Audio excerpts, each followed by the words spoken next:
Hello there and good morning. Now, if you're going to trash your own manifesto pledges, then I suppose it might be best to get it all over in one day.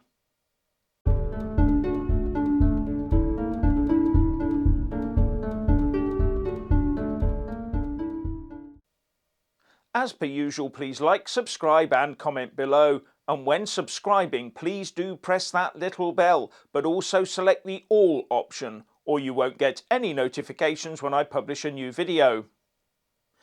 Yesterday, the government announced changes in pensions and tax arrangements that break two of their election manifesto pledges, and in the process increased the total tax burden on UK taxpayers to the highest it's been since 1948, when we needed every single penny to rebuild a nation after the total war effort of World War II.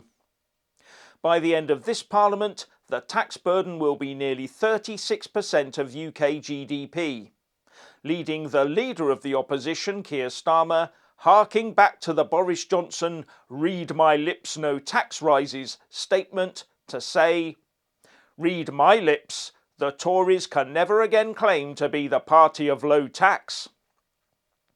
And with a record number making it across the English Channel a couple of days ago, you have to wonder about that aspect of the Tory manifesto too.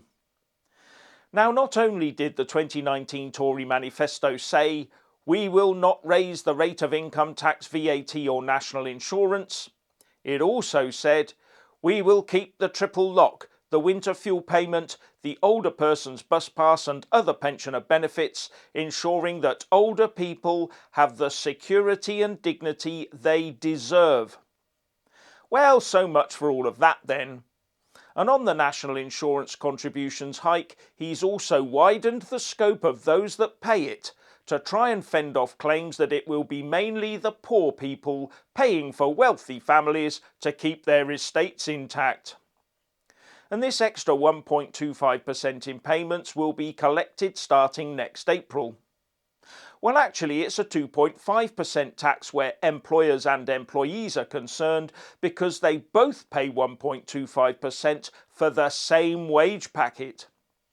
And when questioned by MPs over breaking his election pledges on tax after giving his statement to the House of Commons, the Prime Minister used one throwaway line to justify all of this. "A global pandemic wasn't in our manifesto either." He also justified the use of raising the money via national insurance by saying it was the only way that the huge amounts of tax required could be raised.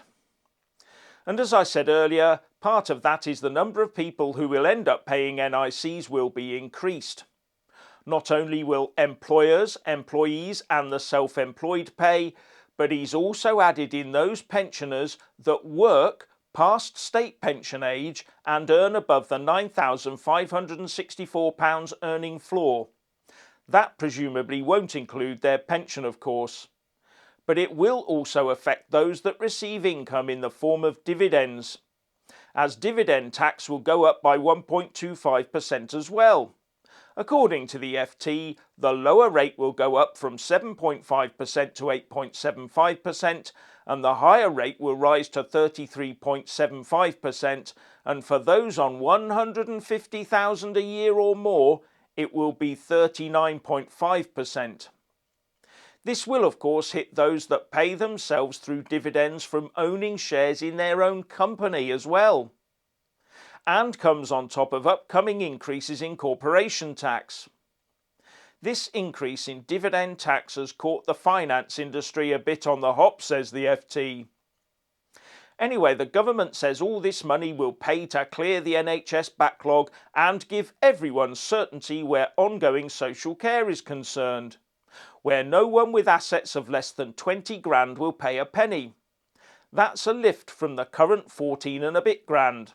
And then, up to £100,000 in assets, what you pay will be means tested, which is a lift from the current £23,250.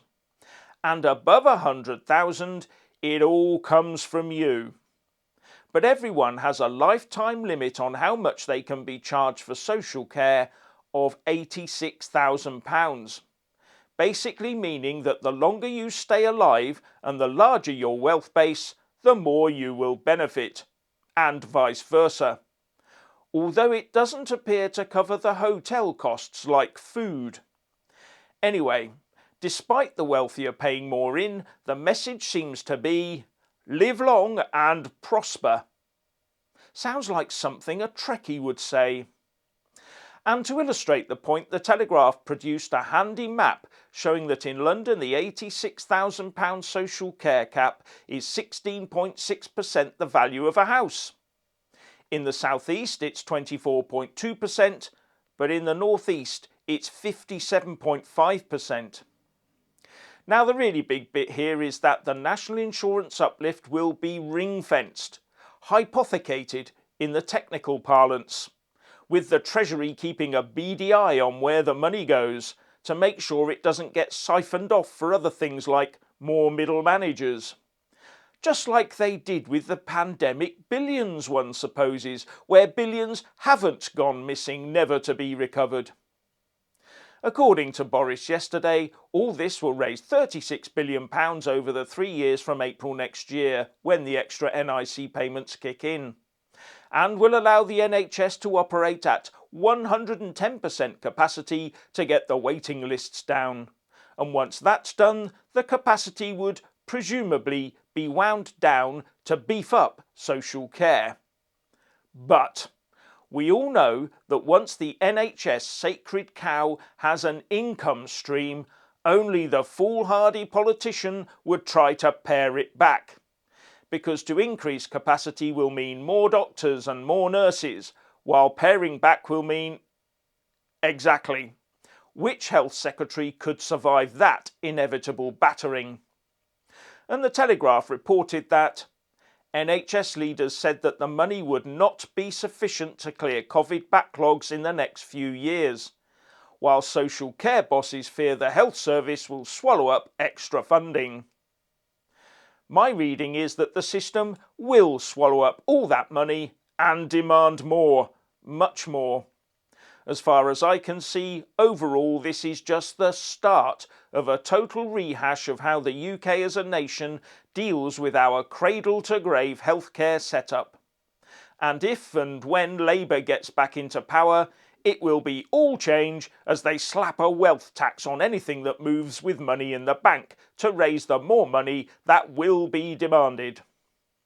Now the SNP Westminster leader Ian Blowhard Blackford claimed that Scotland already does all this and that the Scots would be taxed to pay for social care in the rest of the UK, despite being told by Boris that Scotland would get hundreds of millions more than they paid in, and he called it a union dividend. Well, the SNP hates anything that makes the UK look good, doesn't it? They want any extra dosh handed over quietly to make it look like it's their own. Anyway, what about that other pledge, the state pension triple lock? But before I get on to that, I just want to say a massive thank you to all my Super Thanks, Patreon and PayPal supporters, as well as those that do buy a mug, with my mug on it. Links in the descriptions box below. You really do help me keep this channel going. And after the PM trashed their tax pledge, the Pensions Secretary Therese Coffey took her place at the dispatch box to say that the state pension would rise next year by 2.5% or by the rate of inflation, whichever is the highest. And that means the triple lock has been breached, as the third element, the 7.5% in wages, will not be factored in. Now I think it's the inflation rate for this month, September, that is used as the basis for the assessment of a rise in the state pension. So we should find out how much the state pension will go up when the ONS releases the CPI data next month. But the pundits forecast it will be about 3.1%. Still a welcome lift, but surely the triple lock should have stayed. Or are they trying to tempt or even force pensioners back into the labour market? So what's your opinion on national insurance and the pension triple lock? Please like and comment below.